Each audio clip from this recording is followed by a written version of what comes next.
Hello and welcome, ladies and gentlemen, to episode 102 of the CrickPicks podcast. I'm Behram who you can find at DefMango on Twitter. With me is my colleague Varun Alvaconda, who you cannot find on social media even if you try. And then we've got Jarrod Kimber as well, who you can find literally everywhere. All three of us in front of you on Combox TV, where the game lives on. If you are new to CrickPicks, what we do on this show is that we take any generic cricket category and we draft our top 5 each for that category in a snake-style draft competition, which basically means that the pick order goes 1, 2, 3, 3, 2, 1. Jarrod, you wanted to say something? I was just going to say, when you say that you can't find Varun on any social media, or even on Discord, I was trying to tag him in. I tagged in some other random dude. So sorry to the real Varun, not this Varun.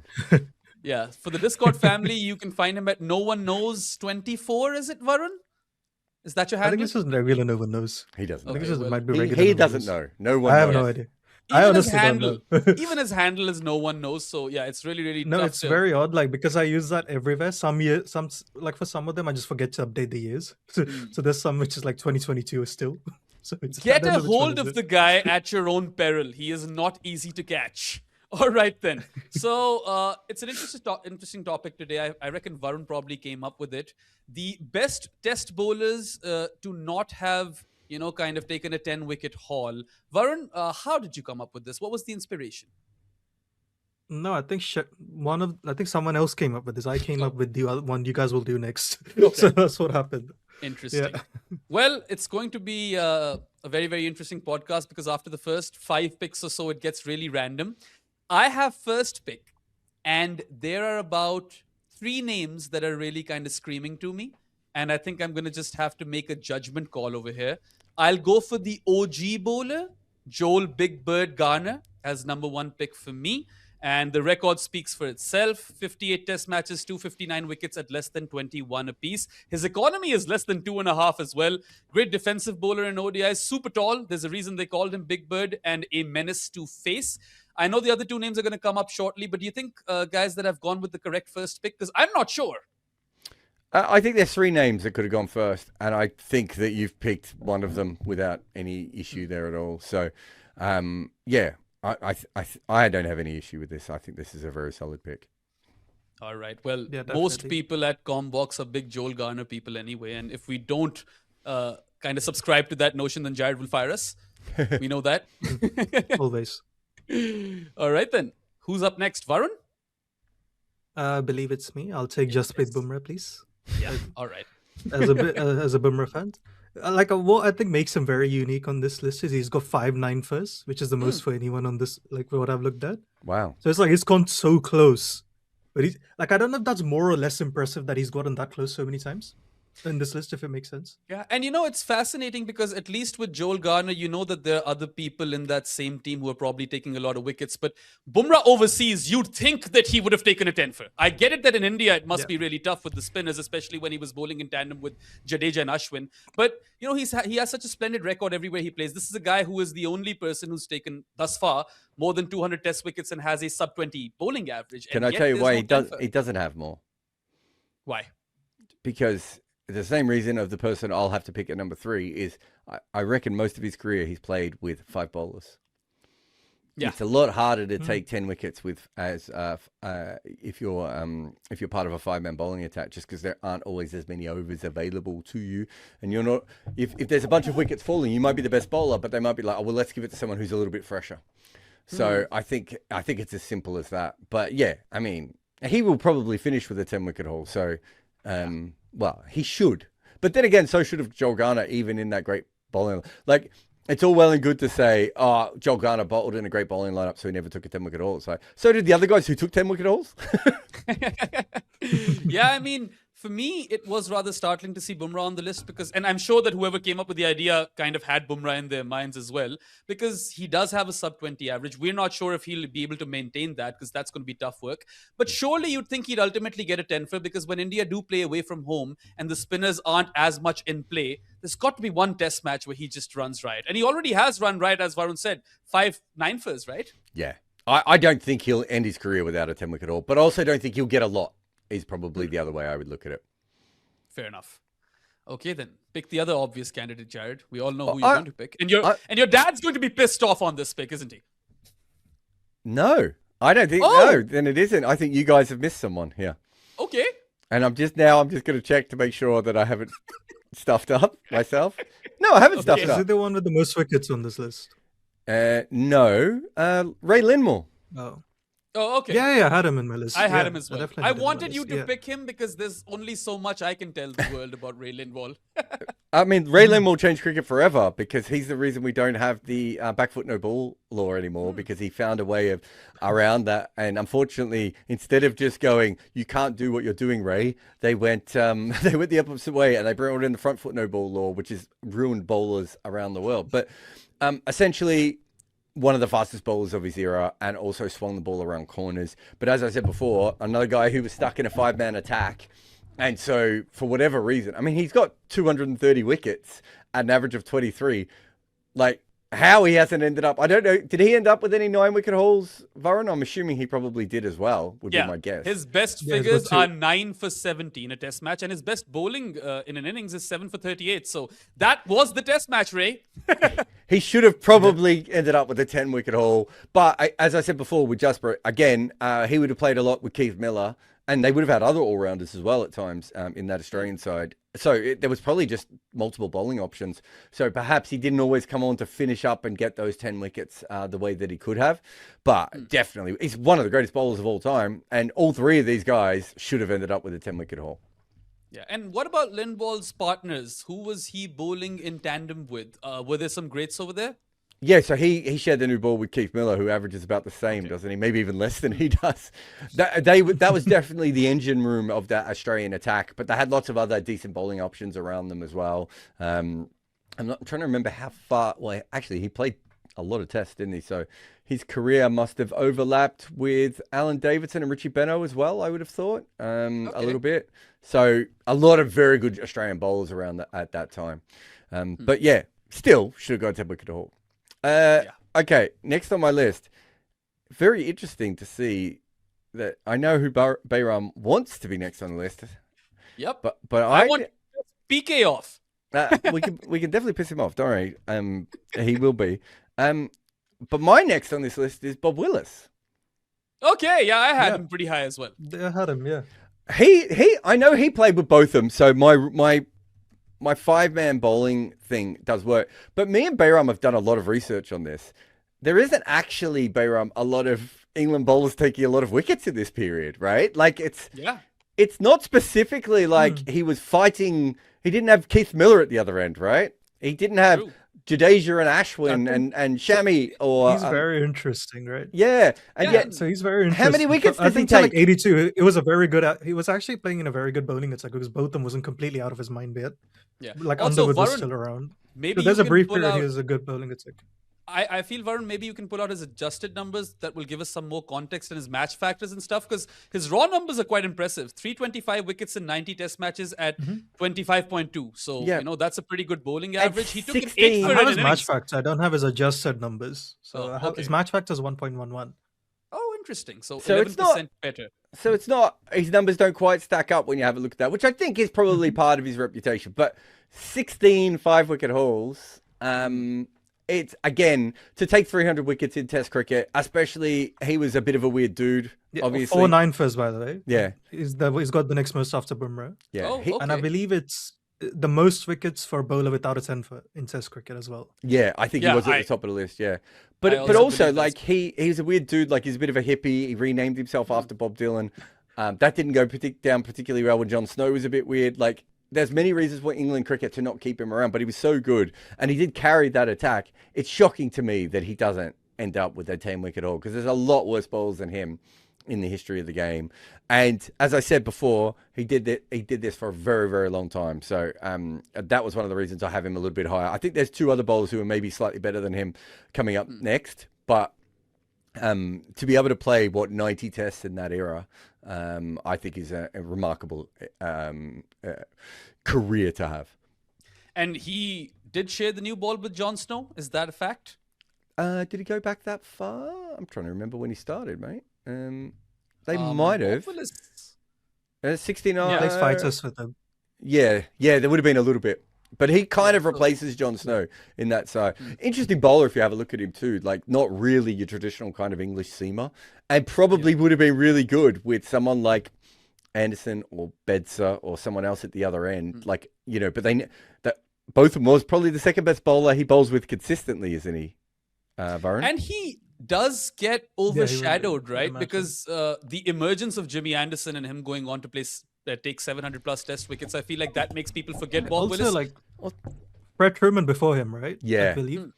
I mean, also, I just don't think he had the impact on games as much as they wanted. But part of that is part of the reason he's probably not got as good a bowling record is that England weren't taking a lot of wickets from the other end either. Yeah. So he's not like at that Fazal Mahmood, Richard Hadley one-man bowling attack level, right? He was down on that. But if you put him in a good attack, I actually think he's probably more similar to maybe one or two of the names that are about to come up. But he didn't have the backup in that attack. I mean, they were a really poor team. They also weren't making any runs, right? Like it was the vast majority of Willis's career. Actually, no, I shouldn't say that because he plays in the 70s. But that sort of the back half of Willis's career, they are really starting to struggle as a team for a long period of time. And he was also a bowling captain, and you don't see a lot of those guys around. He does have an impact on the game eventually in the sense that Bob Willis will be remembered for a lot of other reasons because he was a big voice in cricket. And then there's some charity that runs on his name as well, right? Like a day dedicated to Bob Willis. Yeah, there's one at the Oval, isn't there? Yeah, I think. Yeah, I'm pretty sure it's at the Oval. Beautiful mop of hair. You know, on top, which kind of just fluffs around. And his best bowling innings is 8 for 43. And he was the skipper. So if he was a greedy bloke, he would have gone for that 10 for. And yeah, I mean. Hey, wait, is the 8 for 43, is that, I'm trying to remember when he took that. That was Headingley, right? Yeah, isn't that the second innings at Headingley when he wins the game? Oh, yeah. Like, True. I mean, you're right. When he got on a run, he was absolutely incredible. And that test is obviously known for Botham. But, you know, he's the Harbhajan to VVS in that test match, right? Like, he really is the person who kind of does it. And again, as I said, there's lots of periods of time where you look around and you look at those bowling attacks. They had Mike Hendricks, right? Mike Hendricks is probably not going to make our list, but my guess is Mike Hendricks might be one of the best bowlers ever. Let's see if I'm right here. Did Mike Hendricks change his name as well? The last name to sound like Jimi Hendrix? No, it's Mike Hendricks. Sorry, I'm saying Hendricks. Oh. It is Hendrick anyway. Okay. Yeah, I think Mike Hendrick might be one of the best bowlers ever to end up without a 5-wicket haul. So he ends up with 87 wickets, Mike Hendrick, and never took a 5-wicket haul. So even when they had a good bowler like Mike, they didn't, you know, they had guys like Jeff Miller and Botham. It wasn't like they had no bowlers, but they didn't really have a strong overall bowling attack. And so I think the kind of bowler Willis is, he would have been perfect with you know, a really, really high, you know, if you took Bob Willis from that era and you put him into the current Australian team, right? He'd be fantastic. But I think being the lone man probably got to him a little bit at times. In his era, people still like rated him quite highly because he takes north of 300 wickets, which was a thing back then, right? It was big. If I'm not wrong, he did become the highest wicket taker for like a little bit over there. Maybe I'm wrong about that. I'm not quite certain. In England or worldwide? Perhaps worldwide, no? I might have, because Lance Gibbs would have taken the world record in the 70s, and Botham ends up with it. Does Botham end up with it, or does Hadley go past Botham? So yeah, it might have been. You might be right. Bob Willis might have had the world record for the most wickets, which again is, you know, it was a weird time for English cricket, and to play that long, and you know, and do what he did. And not probably always get the recognition that he should have because, you know, Botham and Boycott are around. And as Varun said before, you've got Truman before him, right? There was a lot going on in English cricket at that time. True. And like, you know, modern day cricket fans wouldn't really get to know much about him because it's all about Jimmy Anderson and Stuart Broad now. And what's fascinating to me is that it took 102 episodes for someone to pick Bob Willis on CrickPicks. I reckon he hasn't been picked yet. Yeah, I was thinking that myself. You know, I suppose if you're doing, you know, some of the best spells of all time, but I don't think we came up with the Headingley one even. I don't even remember it being on the long list. And yeah, it probably should have been there as well. Yeah, I'm not even sure if we've done that CrickPicks, the best spells of all time. It's a good Haven't one. we? I thought we did that early on. Maybe we would have. I can't remember, but I'm glad that Bob Willis has gotten picked. It's back to Varun, but before he goes on and makes his second pick, we will be taking a short break. You guys are watching CrickPicks with Behram, Jarrod, and Varun, and go nowhere because we will be back very, very shortly. Ross Taylor couldn't see at night or when the clouds were in. Eventually, he had to see an eye specialist who would fix his eyesight. In the 2 years before the change, he still averaged more than 50 in international cricket. The top level of batting talent can basically see in the dark. That is who we are talking about in our new book, The Art of Batting. Head over and order your copy today. Welcome back to the CrickPicks podcast, where you with Varun, Behram, and Jarrod, and we are currently drafting the greatest test bowlers who have never taken a 10-wicket haul. Varun, it's your second pick, and there's an obvious one, but I'd like to see you surprise me. Is there an obvious one? Because I think after the first two, I was completely lost. Oh, okay. I want you to fuck this up then. You didn't even have Lindwall. I think I had all of them on the list. I just didn't have an order for okay. After the first two. Okay. Yeah. So I don't think this is right, but I'll take Jason Gillespie. Okay. All right then. Fine. I mean, Dizzy would have gone on this draft anyway, but I think you might have taken him a smidgen too early. That's exactly where I had him. Probably. Oh, really? Exactly where I had him, yeah. Oh, let's go. I mean, Dizzy's career is marred by injuries, so that's also probably Is it one of the marred by reasons he doesn't end injuries, with a though? 10. I mean, by the end of his career, he still takes a lot of wickets, doesn't he? It's odd that this is a guy He's who not scored at that same level, is he? He scored a double 100 in Test cricket, that too in his final Test match, and he doesn't have a 10-fer. Yeah, I mean, I think like, quite a lot he with him. Smashed around in the Ashes. I know that. Yeah, he had one bad series. I mean, he had a couple of bad series towards the end because he was on his way out. But he takes 259 wickets at 26 in a great batting era, right? Like most of his career, he's played in the great batting era. I don't know what Match Factor says about him. 1.34. 1.34. Okay. I mean, 34% better than the bowlers in his game, and that includes Shane Warne and Glenn McGrath in those stats. I think there was compare it. I think Bumrah and Wagner are at 1.37. There we go. All right. Comparison. He's not that far behind them yet. I think at his absolute best, he was pushing McGrath at times, and McGrath was maybe has an argument to be the greatest test bowler of all time. When he was really fast and still moving the ball around, it's a little bit like basically Jason Gillespie's career has probably ended up very similar to what Shane Bond should have been, right? Which is he was fast, but he was also skillful, and so even. Well, that was the thing with Bond. Everyone was hoping that eventually he'd just be able to pull back the pace and still be good and everything else. And I think Gillespie did that. I had Gillespie at 5. Okay. Where did you have him then, Behram? How far down? I mean, I would have picked both Aussie bowlers if I had my turn up like next, right? Like, but I'm convinced. Like, I'm not fighting you guys. By Aussie bowlers, you mean Peter Siddle? I mean, he's also in the reckoning, right? But probably not going to get picked. I mean, Binga's in there as well. I shouldn't be name dropping, but there are a few Aussie bowlers. Thing with Dizzy is that I find it quite fascinating that he ends up with the exact same wicket tally as Joel Garner. Garner got to 259 Test wickets in 58 games, and Dizzy plays 71 Test matches. So he's obviously no Joel Garner, but he's taking his wickets at 26 apiece, and that is including the fall off towards the end. I reckon that average would have been a lot lower when he is in his full pomp. Right. Yeah. Also, if he bowls the majority of his career in the 90s or the majority of his career now, he's probably a 22, 23 average bowler, right? Like it's a very different era to be in at the moment. And so you have to remember exactly when he was bowling.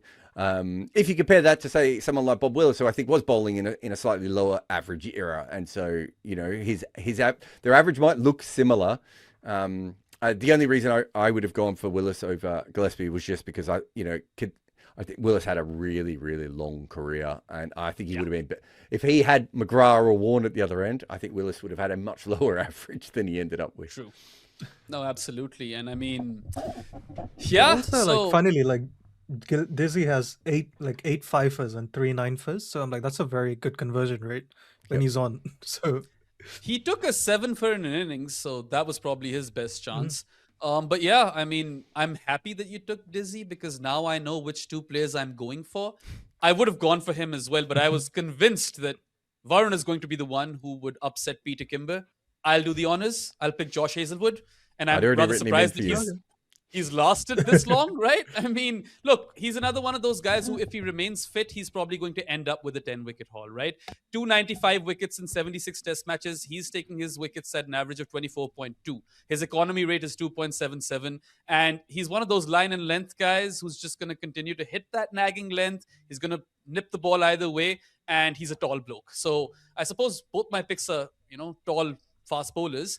And I mean, it's quite similar to Garner in the sense that he's bowling in a pace attack, which is going to do, Stark and Cummins are going to end up with wickets themselves. So that's probably why Hazelwood hasn't ended up with a 10. And his best bowling figures, and line. His best figures are 9 for 79 and best bowling innings is 6 for 67. But then again, Stark and Cummins have 10-fers, right?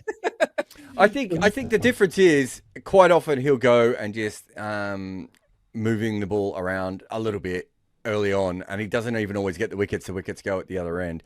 It's actually very rare for Hazelwood to take a big bunch of wickets. It's usually he usually bowls unplayable spells, and maybe that's similar for Garner and Gillespie as well. I don't know, maybe there's a kind of a type of bowler. I don't think Hazelwood will get a 10-wicket haul, by the way.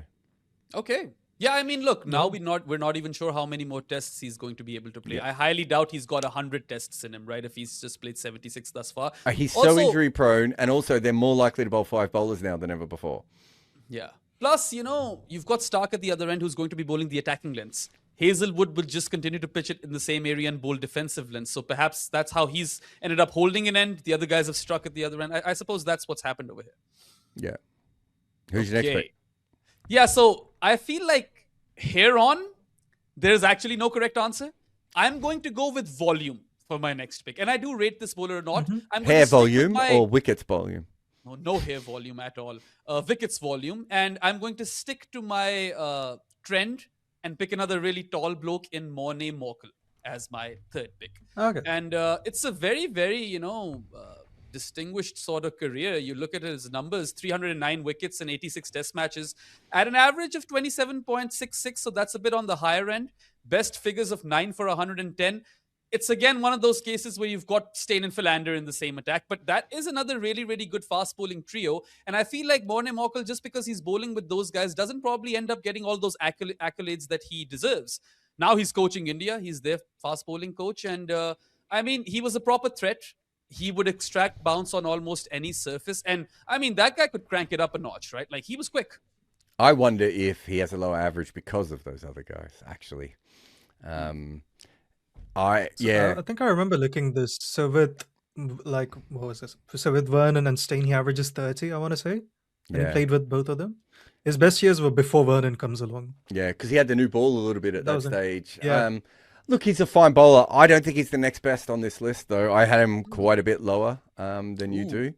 I don't know how Varun is sort of looking at. He's a fantastic bowler. I love the 300 wickets. What do you have his match factor there? I have his overall one and his compared to first change bowlers. Which one do you need? The overall one. Versus first change bowlers, he has to be high because I had him down as one of the best. Joel versus Garner. First change bowlers, he's got 1.2. Oh, that's good, but not as high as I thought it would be. Yeah. And versus all bowlers, so his overall one is 1.14. Yeah, it's not bad. It's quite high. Yeah, it's okay. I mean, I don't know, averaging 27 in that era of those South African pitches feels a little bit soft to me.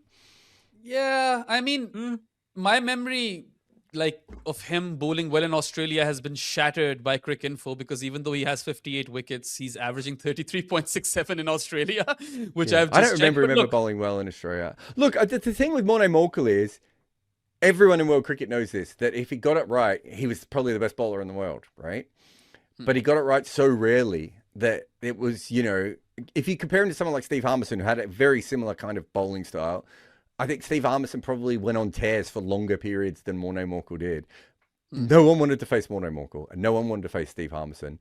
But there were very few times when people could actually handle facing Morne Morkel, is maybe the better way of putting it. And realistically, he should have been better than Steve Harmison. He was quicker, he was taller, and at the end of the day, I'm not sure he always had that kind of an impact. So, look, he was a fantastic bowler. I just think I've got two, maybe even 2.5 players that I thought deserved to be up. But the 300 wickets goes back to what I was saying about Bob Willis. It's still a fantastic thing. And to do a lot of that from first change is also fantastic.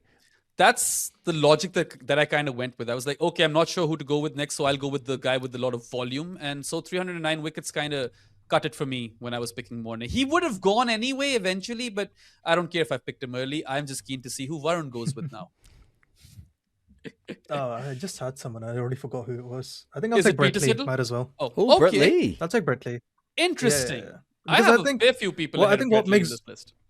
No, I think what makes it interesting was even like Morkel, and there's some other bowlers I was thinking were first change, so I get why in an elite bowling attack you wouldn't take a 10 for, but Lee had the new ball for quite a lot of it, right? And there was a brief window where he was the lead bowler and he didn't have Warne and McGrath or Dizzy with them. So I'm it was pretty brief though, wasn't it? It was only maybe it was very brief. Yeah. No, he took, what was it, Jarrod? I think he took 54 wickets in 9 matches for like a streak. I'm surprised there wasn't an accidental 10. Do you know how I know that? It's in Ricky Ponting's book, but it's written in the weirdest way possible, where Ricky Ponting says Brett Lee took 54 wickets in 9 matches or 57 wickets in 9 matches, whatever it is. He goes, Glenn McGrath never even did that in a 9-match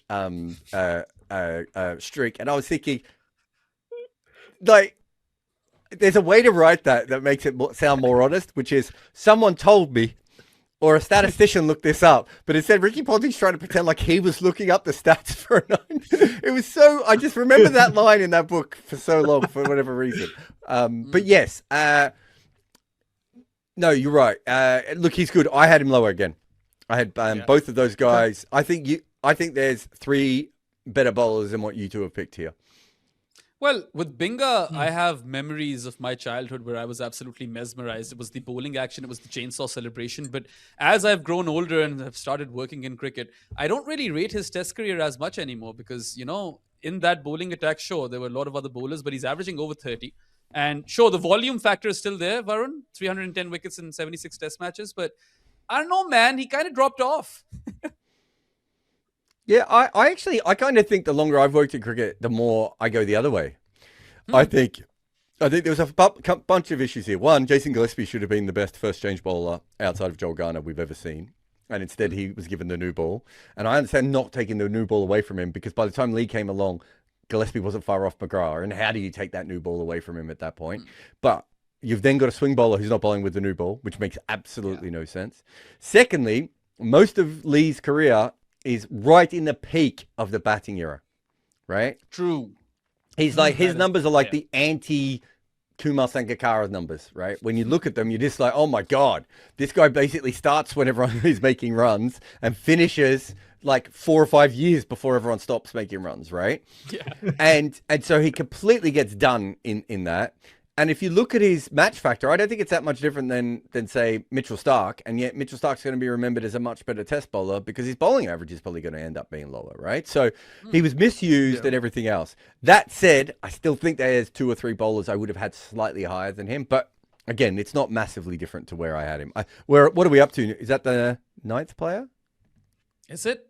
I've got 2 picks remaining. So does Varun. That was the 8th player. Yeah, I had him at 10 on my list, so he's not far away from where I had him. Okay. Well, you've got back-to-back picks now, so pick those guys who you think should have gone ahead of both Morne Morkel and Brett Lee. I do not understand how you have all been watching so much recent cricket and not gone with Neil Wagner. Yeah, I had him on the list. I was just confused. I will contend that because I feel like I completely get why he doesn't have a 10 for, because if you look at he plays with Saudi and Bolt. Yep. I'd imagine they'd clean up a lot. They don't have a spinner though. Quite often they didn't have a third bowler to get the ball. That is hard.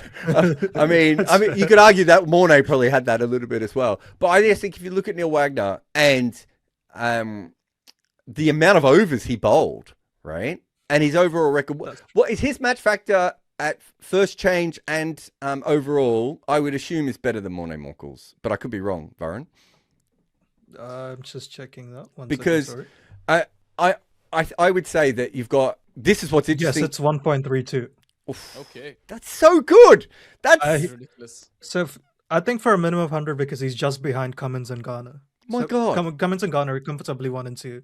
Then it's Wagner. So that's, and then others. So that's one of the best first change bowlers of all time. And what the interesting thing we've seen here is that Garner, Morne Morkel, Brett Lee, Neil Wagner, all first change bowlers. So they're missing out on the early wickets, right, that you would get. And even if you look at someone like Bumrah is not at his best with the new ball, right? And Gillespie probably doesn't take as many new balls as wickets as possible because McGrath's stealing them all at the other end. So there is a bit of a trend with it doesn't explain everyone on this list, of course. It doesn't really explain Lindwall and Willis and some of the others. But yeah, I just think Neil Wagner it was a phenomenal career. And I think because a lot of people don't like the way he bowled and what he has done to modern cricket and how boring some of his spells could be, because, you know, like some of his spells were boring as fuck, right? But his career has broken England, right? Yeah. Like they've tried to go full Neil Wagner, and they've which failed. should be another plus for many people, Behram. But I just think, you know, he really is one of the most incredible players. So I'm going to have him. And then right behind him, I've got two guys, which I'm a bit surprised you both dropped. One might not have had the wickets, and so I can understand why you might have gone in that direction. And I'm assuming you're going to pick the other guy because this guy doesn't have the wickets. No. They're both on my list. But I would have thought these guys would have ranked slightly higher, and it'd be interesting to see what Varun has them as. But I am going you to know you can only pick one of them, right? I'm aware. Okay. Okay. I'm going to go Jeff Thomson. Yeah, I had him. I was I going knew to you pick him would pick picks. I was just about to say. Yeah.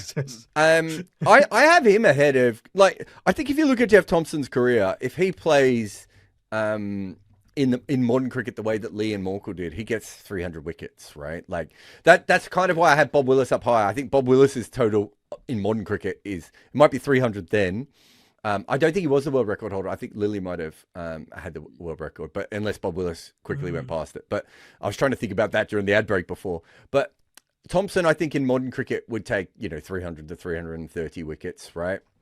And was unlike anything we had ever seen before, and yet still manages to play, 5 years after he has the shoulder injury, right? So it's not just pure pace that keeps him in after a while, and I don't think he gets the respect that he deserves.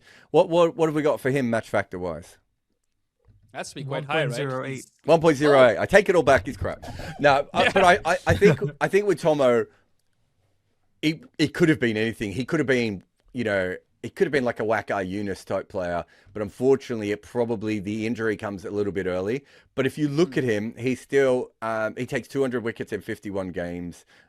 And over the first few years of his career, he had, really, really good averages. And then that just drops off after that shoulder injury. And he's never really the same after that.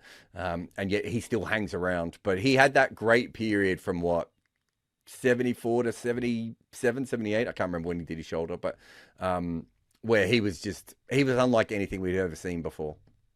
Yeah, I mean, look, he's taken 200 wickets on the dot, but 51 test matches is not a lot of test matches. And he still ended up averaging he's taken his wickets at 28 apiece despite the injury. So I think it's a good pick. The Wagner one. He probably got more wickets at the other end than anyone ever has, Jeff Thomson, because he was so much quicker than anyone else that people were taking chances at the other end. Yeah. The Wagner one is fascinating because he ends up with more wickets than Jason Gillespie by 1 wicket. He has 260 wickets to Gillespie's 259, and he plays lesser test matches. He plays just 64 tests. And I do think that there is an element of the whole, he wasn't sexy enough, but bounces to me are quite sexy. And I love the fact his that he was a bit of a warrior. But he was a bit of a warrior, right? Like he has broken toes and that doesn't matter. He's just going to continue to bowl long spells. I do feel like, in hindsight, I should have picked him because I was confused between him and Morne Morkel, and I went with more wickets. So, yeah. That's also fair. I mean, to be fair, it was the fact that he's even close to Morne Morkel on the wickets tally compared when you think about the kind of career he ends up having is remarkable. Yeah. True. And I mean, his average is 27.57. So that for his role is quite good. And came really close. 9 for 73. Best bowling figures in a game. Okay, that means that we're back to Varun. But before he picks his next cricketer or bowler, we shall be taking a short break. You guys are watching CrickPicks with Jarrod, Behram and Varun, and go nowhere because we will be back in like half a minute. Brian Lara used pot plants to work on his placement. John Wright glued his glove to his bat. Sachin Tendulkar dug up practice pitches. Tatenda Taibu cut the top off his bat. Claire Taylor used a hockey grip. Steve Smith was from tennis. Dean Jones would call phantom runs, and Victor Trumper turned the nets into a war zone to survive. The best batters in the world do whatever they have to make runs. We have told their stories in our new book, The Art of Batting. Welcome back to CrickPicks. You guys are with Jarrod, Behram and Varun, and we are currently attempting to draft the best test bowlers who have never taken a 10-wicket haul. Varun has his next pick. Is this your penultimate pick, Varun? Is it? Yeah. Yes. Is this when it gets hard for you guys? Because I think you guys have missed some people. I am happy because there are 3 names it got in my hard head for me right like now. 25 minutes ago, Jarrod. Yeah. But for me, I've got the 3 names in front of me. Probably Varun will pick one of them, and that means that I know what my next 2 picks are. So I'm quite happy. Yeah. I think I'm going to take the first bowler on this list to not play like 50 test matches. I'll go Ryan Harris. That's one of the only reasons I'm like a bit hesitant picking him. Is not I don't doubt his quality. It's just that 27 tests is not a lot. So I'm not surprised he doesn't have a 10 foot. But I do think on quality alone, I think he belongs on this list. Yeah, I think on quality, I think there's another bowler you've missed who also on quality deserves to be on this list. But that's fine. Ryan Harris was incredible, and he's been picked on lots of these lists because he was so good. And he was in my long list, but it's just the fact that, like, how many wickets does he end up with, Varun, in total? Is it like 120? Yeah, 113. So you're asking him to take, 1/10 of his wickets in a single game? That's where I was kind of in my iffy defense, on he's Ryan got 2 9-fers. He's got 2 9-fers. He probably, in 27 tests, probably should have got a 10-wicket haul because he was so good for that brief amount of time.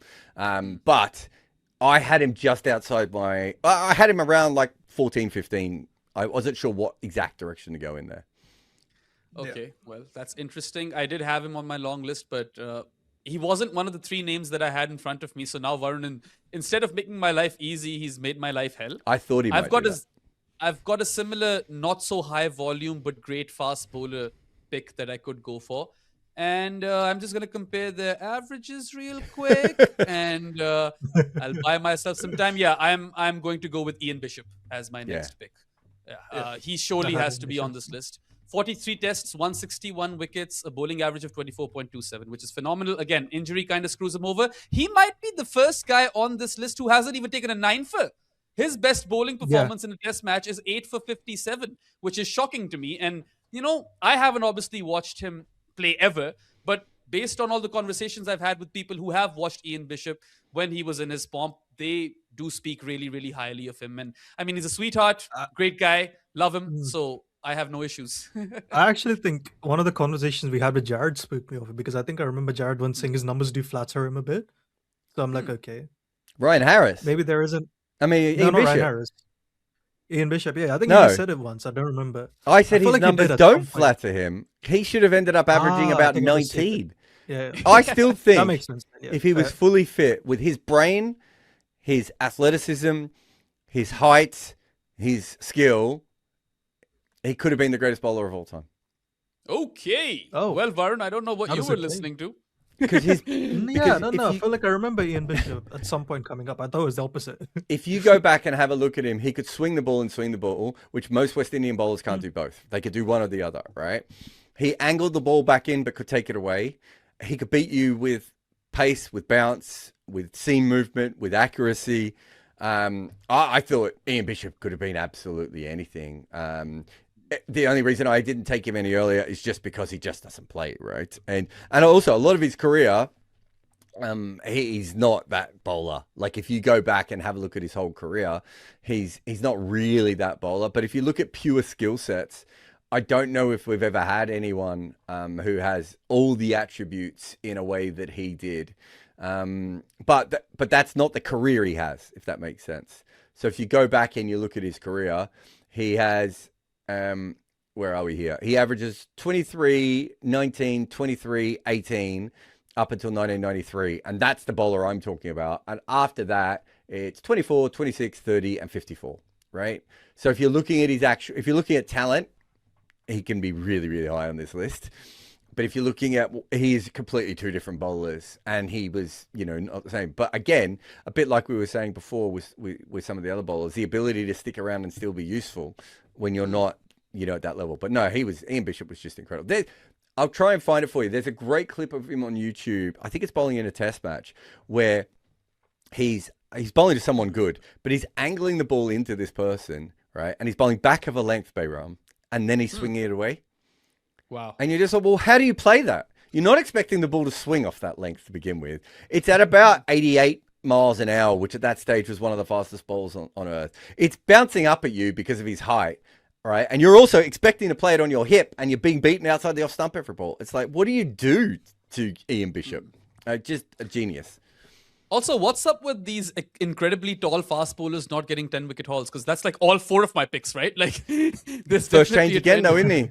First change Yeah. again. It's True. You know, it's a big disadvantage if you can't get that early burst of wickets, right? And if you're bowling behind Courtney and Courtley, which again, oh my God, he would be a new ball bowler with any other team in the world. True. And a lot of these guys don't end up getting 10 fers because they're in really good bowling attacks. Like I feel like that's 80% of our list over here. It's much easier to get like who I would assume people like Richard Hadley and Murali are probably right up the top of 10-wicket hauls per test match compared to most people, right? Because they're not competing with anyone, and at a certain point you just have to throw the ball back to them at every opportunity, right? And not only are they not competing with anyone else, they're also like anytime that the conditions are in favor of bowling, you have to use one of those guys. Well, I mean, I know that Bish doesn't have 200 test wickets, but because he has that, you know, era or phase in his career that pre-injury he's unplayable, it was rather surprising to me that he hasn't even taken a 9 for, let alone a 10 for. So I'm happy with that pick, and Jarrod has praised him so much that I feel further validated. I feel like I've exercised my ghosts of Morne Morkel. And now, here's the fascinating thing. I was comparing 2 guys or 2 fast bowlers whilst you were on, or like in like halfway between your monologue, Jarrod. And what's fascinating to me is that both of these guys have 229 test wickets. One averages 28.39 with the ball. The other averages 27.71 with the ball. They both have an economy of 3.3. It is unreal how similar these records are. But one of them plays his home cricket in England, and the other plays his home cricket in India. The English guy has played 58 test matches, and the Indian has played 64. Even though the guy I'm about to pick, his average is on the higher side, or the other guy averages lower, I'll go with Darren Gough, and I'll tell you why. Because Goughy doesn't play with a lot of bowlers who are exceptional, and he plays in a shit England team where you'd expect that he'd run through an opposition team, at least, you know, in one of those test matches. And 64 tests is quite a few. 229 wickets, not a tall guy. Haha! I finally picked a short bloke, right? And I mean, I suppose just because the other guy plays his home cricket in India and it's tougher over there, I felt like Goughy had a better shot at taking the 10 for, which has eluded him. Yeah, I had those guys. I'm assuming. Have you named the other person, or we're just guessing? No, I haven't. I haven't. I want Varun to not figure out who he is. Yeah, Okay. I definitely know who it is. Yeah, the so wickets was a big clue, dude. I'm like, the moment you said the wickets, I knew we were talking about it. I think I couldn't separate those 2 guys either. I think I had them in a slightly different order than you've ended up with, but at the same time, it was very, very it was very similar the way that you went. If you look at Goughy's record, specifically when playing in Asia, you'll actually see, I don't think he ever plays a test match in India for some reason, but he takes, about 24 wickets at 23 or something in Asia during his career. And realistically, outside of South Africa, he was really good everywhere. And he wasn't really an English style bowler, and so he's not like most English bowlers I think dominate at home, right? And he doesn't. In fact, I think he averages 27 on the road. To take 100 wickets at 27 on the road in Test cricket in a bad team, right? I don't know. I mean, he had Andy Caddick, and he ends up with Flintoff and Harmy a little bit as well. I'm trying to think of who else he would have had. So he wasn't completely on his own as far as wicket taking, but the kind of bowler he kind of was, if that makes sense, because a lot of those guys were much better in different kinds of conditions than he was. And so quite often when Goughy was good, he was the only bowler who could be good. And I thought, he was a brilliant bowler, and probably badly used by England. I think if they had him these days, I mean, he'd be the ideal bowler for modern England, right? Yeah. And they haven't had anyone like him since. And there's that great story of him bowling for Yorkshire, and he was bowling like medium pace to, I think Dominic Cork was facing him, or someone he knew was facing him. And Richie Richardson just went up and went, "Do you really want to be like a medium fast bowler? Just go back and bowl fast." And from that day forward, Goughy only ever bowled at maximum pace almost any time he could, right?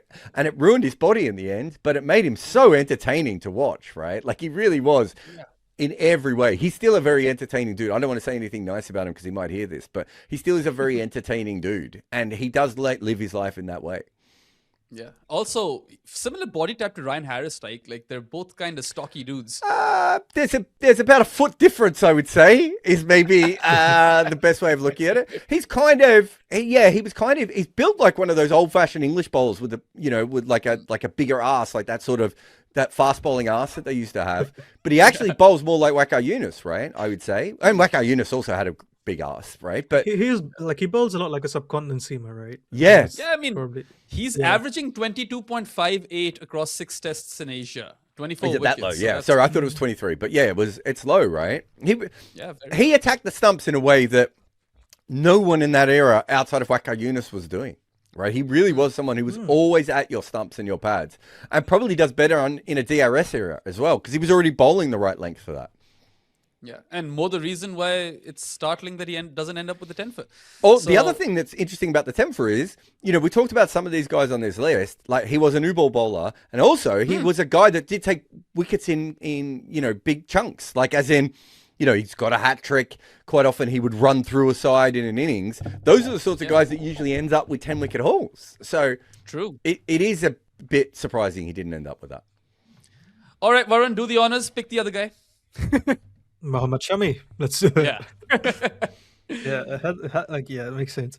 The thing that's Shami really just is, freaking me very out. Interesting bowler, right? The thing that's really freaking me out is that they both not only have the same amount of wickets, which is 229, but the economy rate of 3.3 is just creepy, flat out creepy. The match factors are very similar to 1.03 for Gough and 1.06 for Shami. So all right, they might be the same bowlers, The strike rates are all very similar too. 51, I think it's like 51 for Gough and 50 for Shami. Has anyone ever seen them in the same room? Is my question. I don't believe I have. Yeah. So so Shami is again like a bit very weird because I don't think he always knew what length to bowl outside of Asia. He had the classic issue, like usually with Asian bowlers, fast bowlers, they have the issue where they either bowl too full or they bowl too short because those are the lengths you want to bowl in Asia. You either want to completely attack the stumps or you want to be back of the length because the bounce is a bit low. I think Shami always had the back of the length issue where he always bowls that more towards the 7 to 9 meter range than he does in the 5 to 7 meter range. Yeah. Which always, I think, holds him back quite a bit. There's a brief period where he does figure his shit out and he's very he's very good. And the other thing also we have to talk about, he's first change as well, right? Another first change bowler who's very good at his job. Also, I feel like Shami is someone who does exceptionally well at home, right? So 1/3 of his wickets come in India at 22 apiece, which is unreal. And those are the test matches in which he's definitely not going to end up with a 10 for. He comes close. He takes his best figures of 9 for 118 in a test match in India. But you've got Jadeja and Ashwin in the same team, and it's really going to be tough for you to end up with a 10 for. And he's not good away from And when Bumrah comes in, they don't always pick him, right? I think that's the other thing. If Bumrah's playing, you don't always need both of them because they do the same thing. One of the reasons I went with Gough, even though I do understand your one plays in England, one doesn't. But one of the reasons I went with Gough directly is just because how good he was away from home and how much he worked out, away conditions. And we all know how talented Mohammad Shami is. I think he's probably more talented than Darren Gough, but I'm not sure he's had the better test career. But it's still been a fantastic one, right? There's not much between both of them. I'm actually surprised both of their match factors aren't higher. But I think they are bowlers that when it works, there's not much you can do. But they maybe have a few more days compared to some of the other guys on this list when it doesn't work. They're also neither of them are particularly tall, right? They don't have anything it's either swinging or seaming for them, or they're coming straight onto the bat and skidding. Yeah, I mean, they both attack. The other thing with Shami is that Shami averages 30 in the first innings and 24 in the second, so he's a bit of a second innings bully. I think they call him the second innings Shami, I believe is the nickname for him. Interesting. So even in Asia, it's always the fourth innings where he comes in. Yeah, it's fascinating that we don't think he's going to play again in Test cricket. So this is where the career ends. I doubt he's going to get an opportunity to get that 10 for, that elusive 10 for. But also, I kind of understand why he doesn't have a 10 for, which is also why I didn't pick him ahead of Gough. Yeah. Yeah. Anyway, so now I've got 3 also, names like left. No spinners yet, right? No spinners yet. But spinners generally do end up taking 10 fors when they play on helpful surfaces. So there's that element. Yeah. I didn't even know who's the best spinner. I don't even have a spinner on my list. I don't either. Did Hugh Trumbull take a 10 for? Yeah, I'm pretty sure. I'd be shocked if he didn't. He feels like he did. He feels emotionally like a 10, like he. Do you know Johnston is Jarrod, the Australian spinner? Yeah, Bill Johnston. What He never about took one. Yes. what about Aubrey, Jarrod? Yes, he averages 23.9 and a match factor of 1.49. So I don't know And he where did. those wickets came from. And he bowled pace and spin. Bill Johnston. Are you that saying he never explains took a it. 10-wicket haul? I can't find one. Oh my god. So- Okay, I'm gonna have Wow. to check this. The only other Johnston Don't know how I I knew missed was him. Trent Johnston, and he definitely didn't take a 10-wicket haul. He never took a 10-wicket haul in Test cricket. I can promise you that. Yeah, All he right. hasn't. I mean- might get. Bill Yeah, sorry. Johnston has 160 wickets in 40 tests, so he's kind of bishoping it, right? But he didn't take a 10-wicket haul, so you could go with him. Or there are 3 other names on my list, so you could go with one of those guys, I might go with Bill Johnston. or some person we've never heard of, because that'd be the most Jarrod thing to do. No, I didn't. I think I can tell you who the rest of my list was because I might as well just explain it from here. I had Heath Streak. Yep, same. I had him. Yeah, I had Yep. Freddie Flintoff. Uh-huh. And I had Peter Siddle, but obviously I stepped back from him as well. I'll give you another one. I've got Mhm. Colin Croft on here. Yeah, Colin Croft's interesting as well. Yeah, it was between him and Ryan Harris for me for that one slot. I couldn't pick Oh. both of them. Interesting. Yeah. But I'm then looking at Bill Johnston's record. It's hard not to. I don't know how I missed him actually. Originally, so I'll just go Bill Johnston because I think he probably is a better bowler than Okay. Streak or Fred Flintoff. I would be interested to know who has the better match factor out of Heath Streak and Freddie though. But yeah, I'll Also- go Bill Johnston. Bill Johnston basically was like, I think he was trying to become a quick bowler. Left armour, and I think he had some bad injury or something. He ends up bowling medium pace.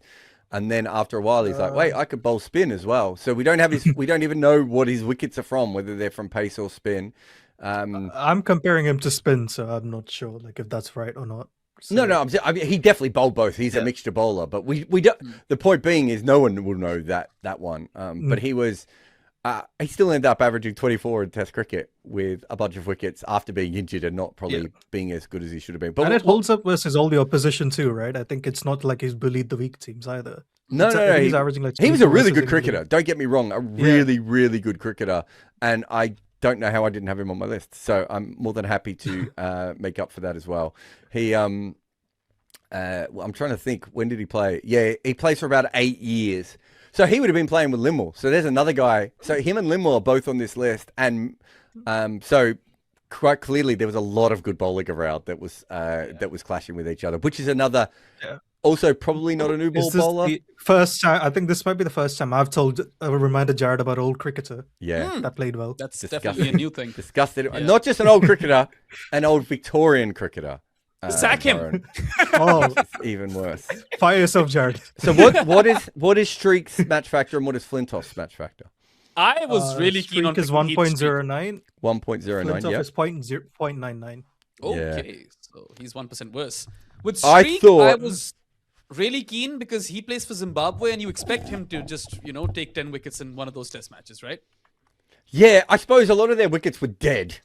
Like no one was taking wickets. And also when they were taking wickets, it was probably more for spin, right? At that stage. But I'm surprised he didn't get one away from home. I had Streak as a better bowler than Flintoff. I've talked about this before. I think we've used him in our trades before, haven't we, Varun? Because I have him so high that we can use him with trades because he really was a fantastic cricketer. I'm still surprised that Flintoff isn't a slight plus. I would have had him as a plus because So I know. I was just checking. Yeah. If you just compare him to first change bowlers, it's 1.13 for Flintoff. So he's better when you just compare him to just first change bowlers. But he did open the bowling quite a bit, didn't he? He did. I think We've talked it's about this very before. He could interesting. never get tail enders out. That's Flintoff's big issue is he never cashed in the way that a normal bowler does. And so I think if you look at him versus top order players, he's probably a better bowler than Heath Streak against top order. But Heath Streak probably has a normal pattern of just getting the tail out. But Heath Streak was great. So I'm pretty happy with them. And then I wasn't ever going to take Peter Siddle, but Peter Siddle was another bowler I thought about, that played for a very long time and mostly in a 4-man attack, right? But again, probably first change a lot and never. Did he take a 9-wicket haul, Peter Siddle? Not sure, but I think he I has thought one. of picking him just on the basis of He has the one. fact that One, okay. I'm wearing a Stars jersey, or not a jersey, but a hoodie. So I was like, maybe spiritually I should go for Peter Siddle. I 'Cause he mean, did to be play for fair, Stars hasn't he this played year. for about 9 Big Yeah, Bash? well, I mean, he's bad. played for both Melbournes, hasn't he? And Adelaide? Did he play for Hobart as well? I remember him in Adelaide, that's for sure. And this year, I'm pretty sure he was for the Stars or playing for the Stars. Heat streak is I think he's still fascinating. clocking 140, all right? Yeah, that's Yeah. insane. Like, Heat streak takes 216 wickets, by the way, in 65 Test matches. He's taking his wickets at 28 apiece. 7 5-wicket hauls. Best bowling figures of 9 for 72 in a Test match. And I'm just keen to see what the home record is like. That will kind of give this away, right? Because I need to know how many opportunities he had to take a 10 for. Okay. Yeah, checks out. also, like even no. in general, like even in he plays for like a not a very good bowling attack. So I'm surprised he doesn't have one. Because Yeah, that's That the is- one yeah. thing I would say. But I do think that a Yeah. lot of those times, Behram, he was playing on wickets that were incredibly flat. And like there was, you'd have to go back, but I would assume there would have been a also, like I'd imagine if like Andy Flowers playing like 600 balls in an innings, there isn't a lot of time. You know, that's what I mean. Like my memery of a lot Yeah. of those Zimbabwean games is there would be like a 3-day innings or a 2.5-day innings where no one could score. Like he's econ, like he was a pretty attacking bowler his streak, and his econ is still like 2.5, right? Because no one's scoring on those wickets, and you can't get anyone out. But yeah, he probably should have got a 10-wicket haul. Because he could swing it. He was decently paced, and he would bowl all day. He would bowl long spells. So He came close twice. In the West Indies, he took his best figures in a Test match, which were 9 for 72. And at home, he took 9 for 105. He might have a third 9 for, which is worse than 9 for 105. I can't see that data on CrickInfo. But yeah, I had him quite high. Like if I was going last, for instance, I would have definitely gone Heat streak because I don't know who Bill Johnston is, for starters. And yeah, it's just he plays for Zimbabwe factor that really does surprise me. yeah, no, I think that's why I always use him as my what is it, the streak war conundrum, right? Because I don't think people realize how good Heat streak was as a cricketer, especially when you factor in he could bat as well, right? And realistically, like he had a lot going for his game. There was a lot of good bowlers in the world at that era as well, so I can understand why people don't remember it. But if you ever saw him bowl a proper spell, you're like, oh wow, okay, this is not like, you know how like sometimes those struggling sides make Test cricket and they've got a guy who can't really bat or can't really bowl. Like Streak kind of looked like that from the outside, and then you watched him bowl and you're like, no, he's a frontline bowler and he can hold the bat good enough to be a very good number 8.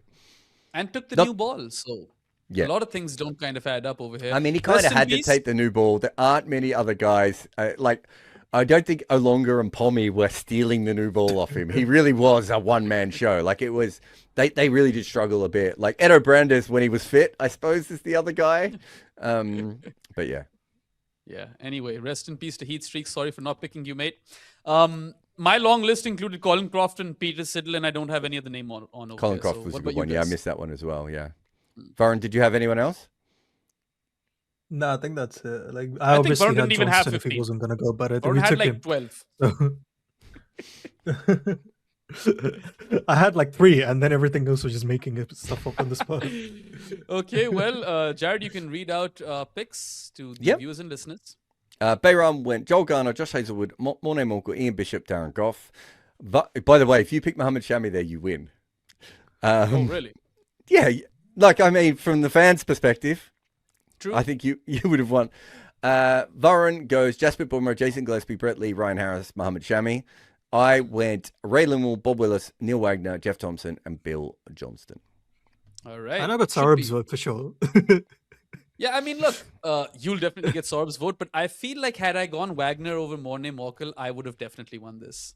Oh, I don't know. I 'Cause think I'm Morne still- Morkel's pretty popular. Well, maybe less so now as a bowling coach for India, and they're not always bowling well. But I think I've always thought Morne Morkel was probably more popular in there than other places, whereas Wagner maybe not as much. No, I think if you take Mohammed Shami, you've got a bunch of bowlers there that I think everyone loves Bish, right? Whereas Goughy, I don't think there are that many younger fans who will understand why you've taken an English bowler with the same average as an Indian bowler.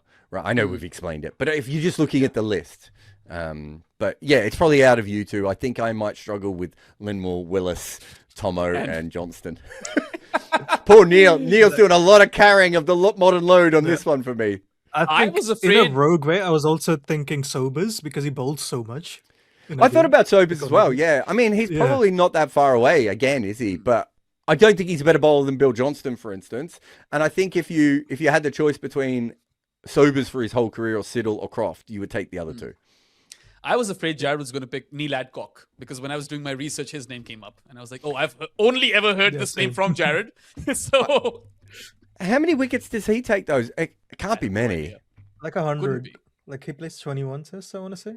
I'll be honest, I got 26. down to 104 wickets. I reckon I got down to about 115 wickets and then went, I don't care after this. Do you know what I mean? Like once you got down to there, I was like, there might be better bowlers beneath this, but I'm like, for my list, you have to have taken, you have to have played enough tests to have taken a 10-wicket haul.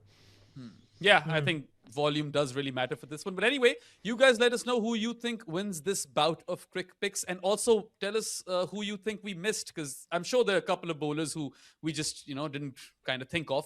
So yeah, let us know all of that fun stuff in the comments below. And that's all for this episode of CrickPicks. We'll be back, in another show, another day. And you guys have fun. Enjoy yourselves. Take care. Goodbye.